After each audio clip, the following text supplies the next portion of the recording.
Chers good people, bonjour, bienvenue dans votre chronique Entre nous. Le terme fake news en anglais ou fausse nouvelle en français désigne des informations mensongères qui sont diffusées pour nuire à des personnes. En fait, les rumeurs, les dénonciations anonymes ont toujours existé. Mais avant, on parlait de corbeaux qui envoyaient des lettres anonymes, comme par exemple dans l'affaire du meurtre du petit Grégory Villemin en France. Nous sommes en 1984, le 16 octobre précisément. Le corps du petit Grégory, âgé de 4 ans, est retrouvé dans la Vologne, une rivière des Vosges, les pieds, les mains et la tête liées par des cordelettes et un bonnet rabattu sur le visage. C'est horrible. Mais très vite, la police reçoit une lettre anonyme qui désigne Bernard Laroche, l'oncle de l'enfant, comme étant le meurtrier. Ce dernier est arrêté, mais par manque de preuves solides, il est relâché. Malheureusement, Jean-Marie Villemin, le père du petit Grégory, le tue. Mais plus de 30 ans après, l'épouse de Bernard Laroche, qui a été tué, raconte ce moment douloureux et le mystère demeure toujours sur qui est le véritable meurtrier du petit Grégory Vidéo. J'étais devant la porte, Bernard était derrière moi. Sébastien était juste à côté de nous, derrière la porte. Donc Villemin n'a pas pu le voir, le gosse. Et vous veniez d'annoncer à votre mari que vous étiez enceinte. Et je venais d'annoncer, j'avais été le rechercher à son travail. Et je venais d'apprendre qu'on attendait un autre bébé, quoi. Voilà. Racontez-nous ce qui se passe. Donc Jean-Marie Villemin est là, il arrive avec le fusil. Donc on descend de la voiture, Bernard enclenche la porte du sous-sol pour rentrer, moi je descends. Et au même moment que je voulais rentrer dans le sous-sol, j'ai entendu des palos, quelqu'un qui sautait, quoi, Je me suis retourné et c'était Villemin qui sautait le talus, quoi. Et il brandissait le fusil, quoi. Il y a eu un dialogue, pas très long. Et à un moment donné, Bernard a répondu « Je te jure, Jean-Marie, je te comprends, mais c'est pas moi qui a tué ton gosse. » Et moi, j'étais tout le temps là devant Bernard. J'ai fait un mouvement, puis au même moment, il a tiré. Donc j'ai vu Bernard mettre les mains à sa poitrine et tomber en arrière. Aujourd'hui, à l'ère d'Internet, les fake news ont pris une très grande importance avec une nuisance encore plus grande. Quelle est leur origine, leur source, leur provenance?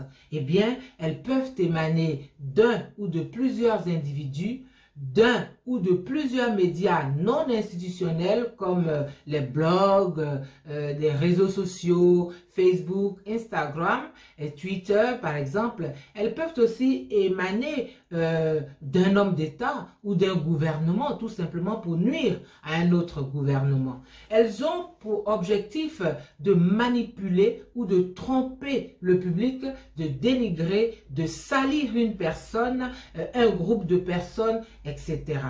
La pandémie du coronavirus qui bouleverse le monde entier a donné lieu aux fake news les plus incroyables sous forme de messages, de photos, de vidéos venant de soi-disant médecins ou scientifiques ou sachants et ils ont fleuri tous les réseaux sociaux empoisonnant le monde. Leur cible, ce sont des personnes angoissées, prêtes à croire tout et n'importe quoi. Voyons quelques-unes de ces fake news les plus répandues. Numéro 1, on nous a dit que les réseaux de téléphonie 5G, que la 5G propage la maladie. Faux, répond l'OMS, qui est très formel. Le virus ne circule pas sur les ondes radio ou par les réseaux de téléphonie mobile qui ont la 5G.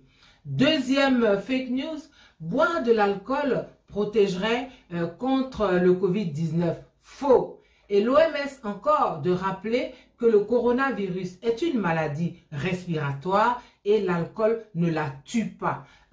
Mais une consommation par contre d'alcool fréquente ou excessive peut augmenter les risques pour la santé des hommes. Donc attention. Troisième fake news, s'exposer au soleil ou à la chaleur permet de soigner la maladie. C'est encore faux. Et l'OMS de rappeler qu'on peut contracter la maladie sous n'importe quel climat, même par temps chaud ou ensoleillé. Comme par exemple au Brésil, qui est devenu aujourd'hui l'un des épicentres de l'épidémie, et sans oublier l'Afrique où le coronavirus tue aussi. Quatrième fake news, le thé, l'ail, la vitamine C, le citron soignent le coronavirus. Faux. Aucune décoction à base de plantes, c'est-à-dire le thé, n'importe quelle plante, encore moins l'ail et encore moins le citron ou les huiles végétales comme on a entendu. Tout ça, rien ne guérit le coronavirus et pas la vitamine C non plus. Cinquième fake news, retenir sa respiration pendant plus de 10 secondes permet de savoir si l'on est contaminé. Faux, déclare encore l'OMS. Les symptômes les plus fréquents du coronavirus sont la toux sèche, la fatigue et la fièvre. On ne peut donc pas le confirmer soi-même avec cet exercice de respiration qui peut même s'avérer dangereux pour l'être humain. Enfin, sixième fake news, le sèche-main est efficace pour détruire le virus. C'est-à-dire que si vous lavez les mains et que vous séchez les mains au sèche-main, eh bien, c'est efficace contre le virus. Faux, dit encore l'OMS. Mais le lavage des mains au savon et à l'eau est un geste efficace pour limiter la propagation du virus. À ce jour, aucun remède ni vaccin n'existe contre le coronavirus. Il faut le savoir et éviter d'écouter tout et n'importe quoi. Alors, tout évolue vite, trop vite même, dans le mauvais sens. On parle aujourd'hui de deepfakes.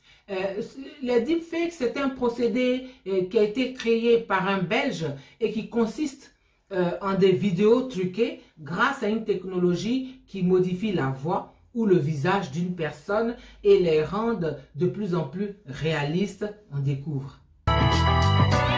À 350 km de Paris, dans la banlieue d'Anvers en Belgique. C'est ici que l'un des premiers deepfakes de l'histoire a été fabriqué. Le visage de cet inconnu remplaçant celui de l'actrice Anna Thaouet. C'est celui d'Elke, l'épouse de Sven Charlier. D'abord, j'ai pris 1098 photos de ma femme. Et pour Anna Thaouet, j'en ai pris 2000. C'est l'avantage avec les célébrités. Il y a plein d'images d'elle. Ensuite, il faut juste lancer le logiciel. Il va d'abord analyser ces images, puis il va intégrer un visage sur l'autre. C'est aussi simple que ça. Car ensuite, c'est la machine qui travaille. Et au bout d'une dizaine d'heures, cette intelligence artificielle est capable de créer un nouveau visage. Ici, vous voyez Anna Thaouet qui regarde à droite. Et là, ma femme qui regarde aussi à droite. C'est le même angle, la même expression. Sauf que cette image est fausse. Cette photo de ma femme n'a jamais été prise. Il suffit ensuite que le logiciel mette bout à bout toutes ces photos pour donner une vidéo. C'est incroyable. C'est en 2017 que le premier logiciel de deepfake est mis en ligne sur ce forum. Par qui ? Mystère. Mais très vite, les internautes s'en emparent et une communauté se crée. Sur ces forums, on s'explique comment utiliser ce programme et surtout comment améliorer les résultats. Sven l'a fait pour s'amuser, mais il est bien conscient du danger potentiel. C'est un outil très puissant. Entre de mauvaises mains, il peut être destructeur. Je pense qu'on ne réalise pas son pouvoir. En Occident, on craint une intrusion des deepfakes dans les prochaines élections présidentielles et les politiques du monde entier s'inquiètent des États-Unis à la France, en passant par la Belgique et tous les pays qui s'inquiètent. Écoutons encore. Ce Belge n'est pas le seul à s'inquiéter. Dans ce rapport publié fin janvier, le directeur national du renseignement américain affirme que l'élection présidentielle de 2020 est d'ores et déjà menacée. Les adversaires des États-Unis vont très certainement recourir à Internet pour mener des opérations visant à affaiblir nos institutions démocratiques. Ils useront probablement de deepfake ou autres procédés similaires pour manipuler ou perturber notre système électoral. Et les États-Unis ne sont pas les seuls concernés. Jean-Marc Royer, spécialiste d'Internet, en est certain. Dans un avenir proche, un deepfake nuira à un candidat français. il peut le faire passer pour un pédophile, pour un corrompu, pour quelqu'un qui est fou, quelqu'un qui s'énerve facilement. Si vous arrivez à convaincre ne serait-ce que 1 million ou 2 millions de personnes avec une seule vidéo, sachant que vous pouvez en faire des dizaines comme ça, vous pouvez sans aucun problème changer le résultat du vote des prochaines élections. Voilà, les deepfakes sont vraiment une menace à prendre très au sérieux et nous espérons que ça ne va pas arriver chez nous, dans nos pays. Chers good people, méfions-nous des fake news. Tout ce qui est publié sur les réseaux sociaux n'est pas toujours vrai. Faisons attention. Avant de nous quitter, je vous rappelle que le coronavirus est toujours là. Alors, continuons à suivre les mesures barrières parce que même dans les pays où il y a eu le confinement, on voit qu'il y a des foyers de plus en plus nombreux qui reviennent et on craint même un reconfinement. Alors, faisons très attention. Respectez la distanciation physique de 1 mètre. Lavez-vous les mains régulièrement au gel hydroalcoolique ou à l'eau et au savon, ça marche très bien. Saluez-vous sans vous serrer les mains, sans embrassade, sans accolade. Éternuez ou toussez dans votre coude. Mouchez-vous dans un mouchoir et jetez-le dans une poubelle et pas par terre. Voilà, à bientôt et d'ici là, abonnez-vous à notre chaîne YouTube Annie Tchele officielle et invitez vos amis à s'abonner, à nous rejoindre si vous êtes déjà abonnés. Excellente semaine. Allez, Dieu vous veille. Bye.